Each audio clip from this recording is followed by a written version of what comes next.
நடா உன்னை அடிச்சா உங்க அண்ணனுக்கு ரத்தம் கொதிக்குமாமே. இப்ப அடிக்கிற எங்க கொதிக்குதுன்னு பாப்போம்.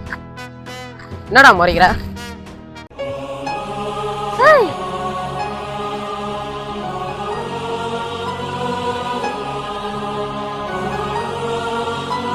இன்னும் நல்லா அங்க உன் தம்பியை போட்டு அச்சுறானா? என்னடா சொல்ற? அட செவிட்டு கதா, அங்க உன் தம்பியை போட்டு 2-3 பேர் பொழுதுறானுடா. அப்படியா?